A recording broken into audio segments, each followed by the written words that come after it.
کہیں محبت یہی روک کے نہ رہ جائے۔ حضور نے تاریخی جملہ ارشاد فرمایا، جو یہ چاہے کہ اللہ اس کے رسول سے محبت کرے، اللہ اس کا رسول اس سے محبت کرے، اس کو 3 کام کرنے چاہیے۔ تمہارا یہ عمل کہ تم میرے وضو کے پانی کو زمین پر نہیں گرنے دے رہے مبارک، لیکن کہیں محبت یہی نہ رک جائے، آگے بڑھ نہ پائے۔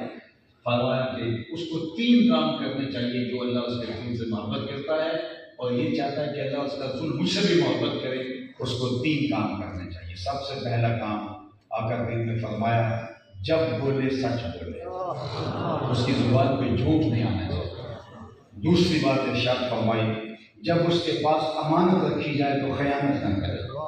اور تیسری بات ارشاد فرمائی، جب کوئی اس کی ہمسائیگی میں آ بسے تو مجاورت کا حق ادا کرے، ہمسائیگی کا حق ادا کرے۔ یعنی تمہاری محبت کہ تم میرے وضو کے پانی کو زمین پر نہیں گرنے دیتے، یہ اپنی جگہ درست ہے، لیکن کہیں اپنی محبت کے صرف اس دائرے کے اندر ہی ساری زندگی نہ گزارو اور کہیں حقوق پامال نہ ہو جائیں۔ تو سب سے پہلی بات کہی کہ جب بھی تم میں سے کوئی بولے سچ، مجھے بتائیے کہ حضور کا غلام جھوٹا کیسے ہو سکتا ہے جبکہ ہمارے نبی صادق اور امین ہیں؟ کیا میرا اور آپ کا عشق گوارا کرتا ہے کہ میں جھوٹ بولوں؟ میں اس نبی کا ماننے والا ہوں جس کو کافر بھی صادق اور امین۔ سبحان اللہ، اللہ، یہ ممکن ہی نہیں ہے۔ حضور سے پوچھا گیا مومن بزدل ہو سکتا ہے؟ ہمارے کہا ہوتا ہے، لیکن ہو سکتا ہے کبھی بزدلی بھی کر جائے، آپ کا بشری ہے۔ پھر پوچھا گیا مومن بخیل ہو سکتا ہے؟ کہا سخی ہوتا ہے، لیکن ہو سکتا ہے کبھی بخل بھی اس کے ساتھ ہوتا ہے، بشری۔ بلکہ ایک روایت میں آتا ہے جو اولاد ہے مبخلۃ و مجبرۃ، اولاد بندے کو تھوڑا تھوڑا بخیل بھی بنا دیتی ہے اور تھوڑا تھوڑا جو ہے وہ بزدل بھی بنا دیتی ہے۔ اولاد نہیں ہوتی تو بندہ بڑا بہادر بھی ہوتا ہے اور شاطر بھی ہوتا ہے، لیکن جب اولاد ہوتی ہے تو پھر مشکل جگہ چھلانے لگانے سے ڈرتا ہے کہ بچے نکلا جائے۔ فرمایا اولاد تھوڑا تھوڑا بخیل بنا دیتی ہے اور تھوڑا تھوڑا کنجوس کر دیتی ہے۔ تو کہا مومن سخی ہوتا ہے لیکن ہو سکتا ہے کبھی بخل کر جائے، مومن بہادر ہوتے ہیں لیکن ہو سکتا ہے کبھی بزدلی بھی دکھا جائے بشری پہ۔ تیسرا سوال ہے مومن جھوٹا ہو سکتا ہے؟ فرمایا جھوٹا نہیں ہو سکتا، یہ نہیں ہو سکتا کہ مومن ہو جھوٹا۔ اللہ اکبر۔ اور میں کہتا ہوں، ہمارا تاجر کہتا ہے جناب اگر جھوٹ نہ بولے تو سودا ہی نہیں ملتا۔ میں کہتا ہوں کہ یہ جاپان والے کیسے بیچ رہے ہیں؟ پوری دنیا آنکھیں بند کر کا سودا خریدتی ہے اسی بنیاد پر کہ وہ جھوٹ نہیں بولتا، اور ہم سمجھتے ہیں کہ یہ جھوٹ فن ہے۔ جھوٹ فن نہیں، جھوٹ لعنت ہے۔ جھوٹ فن نہیں، یہ جہنم کی طرف لے جانے والا عمل ہے۔ اللہ کے محبوب نے فرمایا جب کوئی شخص جھوٹ بولتا ہے تو اس کے منہ سے بدبو نکلتی ہے، جو عام لوگ تو نہیں سونگھ پاتے، لیکن اللہ کے نوری فرشتے جو رحمت لے کر کے آ رہے ہوتے ہیں وہ اس بدبو کی وجہ سے کئی میل پیچھے ہٹ جاتے ہیں۔ اللہ، جو رحمت کا پارسل ہمارے حصے کا ہمارے گھر دینے آئے تھے، ہمارے گھر سے بدبو کی عفونت کی اٹھتی ہوئی اس کیفیت سے وہ پیچھے ہٹ گئے۔ اللہ اکبر۔ ماں بھی جھوٹ بول رہی ہے، باپ بھی جھوٹ بول رہا ہے، بہویں بھی جھوٹ بول رہی ہیں، بیٹے بھی جھوٹ بول رہے ہیں، آگے اولاد بھی جھوٹ بول رہے ہیں۔ وہاں تو بدبو کے بھگو کے اٹھ رہے ہیں، تو فرشتے تو وہاں آتے نہیں ہیں جہاں بدبو ہو، فرشتے تو شہر سے باہر کھڑے ہیں، آگے آ ہی نہیں پا رہے، شہر میں جھوٹ کی بدبو اتنی ہے۔ اب کیا ہوا؟ جنہوں نے رحمت کی ڈلیوری پارسل دینے آنا تھا وہ تو باہر گئے، تو نحوست آنا شروع ہو۔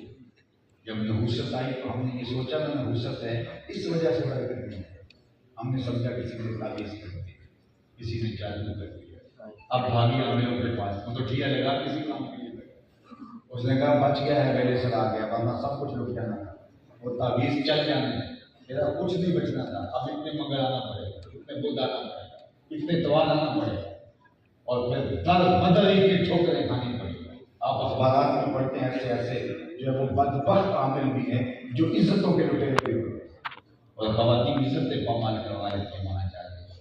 اصل مسئلہ کیا تھا؟ اصل مسئلہ جھوٹ کی نحوست تھی، اور جو ہم چھوڑنے کے لیے اختیار نہیں تھے۔ تو میرے اور آپ کے آقا مولا نے فرمایا مومن جھوٹا نہیں، فرمایا اگر تم میرے وضو کے پانی کو زمین پر نہیں گرنے دیتے تو اس کا خیال رکھنا کہ کبھی جھوٹ نہ ہو۔ دوسری بات ارشاد فرمائی جب تمہارے پاس امانت رکھی جائے تو اس پر خیال رکھنا۔ مجھے بتائیے اس سے بڑھ کر کائنات میں کوئی مثال کو لاؤ حضور کے گھر کا محاصرہ کیا ہوا ہے آقا کریم کی زندگی کے چراغ کو بجھانے کے لیے، حضور کو معاذ اللہ شہید کرنے کے لیے۔ اب اس موقع پر کون کسی کا خیال رکھے؟ لیکن حضور حضرت علی المرتضیٰ کو اپنے بستر پہ لٹا کے ہجرت فرمانے کے لیے نکلتے ہیں اور کہا علی تم میرے بستر پہ لیٹ جاؤ، کل ان کی امانتیں دے کے تم بھی مدینے چلے آؤ۔ لاؤ تو صحیح کائنات میں مثال کہ جو خون کے پیاسے ہوں اور گھر کا گھراؤ کیا ہو، ان کی امانتیں بھی حضور تک پہنچا دو۔ یہ ہے کردار، اس کو کردار کہتے ہیں۔ دنیا ایسے تو حضور کے قصیدے نہیں پڑھتی ہے، اللہ اکبر۔ اور بلکہ ذرا دیکھیے ان کو بھی پتا تھا اگر ہم قتل کے در پہ ہیں، امانتیں ہماری ضائع اس گھر سے نہیں۔ تو یہ میرے اور آپ کے بارے میں لوگوں کو یقین ہونا چاہیے کہ کچھ بھی ہو جائے ہماری امانتیں شخص کے پاس سے ضائع نہیں ہوگی، پھر ایمان کی لطافت نصیب ہوگی، پھر محبت رسول کی چاشنا ملے گا، پھر وہ کیفیت نصیب ہوگی۔ اور تیسری بات اللہ کے محبوب نے فرمایا کہ ہمسائیگی کا حق ادا کرتے۔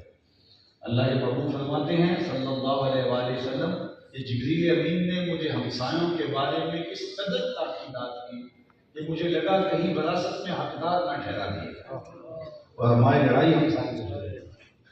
ہم اپنے گھر کا پورا سمیٹ کے ہمسایوں کے گھر کے قریب کرتے ہیں، ہم سمجھتے ہیں یہ قرآن ہے۔ یہ کہاں ہم نے دین سیکھا ہے، یہ کہاں سے ہم نے معاشرت لی ہے؟ آج پوری دنیا کہاں چلی گئی؟ کفر کے باوجود انہوں نے اسلامی روایات اختیار کر لی اور ہمارا اپنا ورثہ ہم اس سے محروم ہو گئے۔ دنیا کہاں سے کہاں چلی گئی؟ ترسم نرسی بقابہ راتی کی رات تو بی ربی بدرکستان است۔ سادی شیرازی بولے کہ اے دیہاتی مجھے تیری حالت پہ ترس آتا ہے، تو سمجھتا ہے میں کعبے کو جا رہا ہوں، رخ کعبے کی طرف نہیں ہے، وہ ترکستان۔ ہم نے اپنے عمل کو ہی نہیں بدلا، ہمارے رویے، ہمارا طرز زندگی، ہمارا انداز معاشرت اسلام کے مطابق، اسلوب کے مطابق ہے نہیں، اور پھر ہم کہتے ہیں کہ برف گرتی ہے تو مسلمان پہ کاشان نہیں میاں، ہم اسلام کو پریکٹس ہی نہیں کیا، اس اسلام کو ہم نے اتارے۔ جھوٹ ہمارا فن ہے، مکر ہماری زندگی کا حصہ ہے، کسی کا حق رسم کرنا کمال سمجھتے ہیں، ہم کسی کو دھوکہ مکر چکر دینا یہ اپنی چالاکی سمجھتے ہیں۔ تو کیا اسلام یہ ہوتا ہے؟ مسلمان کی کیا تعریف کی گئی ہے؟ المسلم من سلم المسلمون من لسانہ و یدہ، یہ سادہ تعریف ہے۔ مسلمان وہ ہوتا ہے جس کے ہاتھ سے، جس کی زبان سے دوسرا مسلمان نہ ہو، یہ ہے مسلمان کی تعریف۔ تو ذرا ہم اس تعریف میں اپنے آپ کو دیکھیں۔ ہمیں جو تحیت دیا گیا ہے، تحیت المسلم ہو کہ السلام علیکم، تو یہ کوئی لفظ نہیں پڑا خالی، اس کا مفہوم ہے۔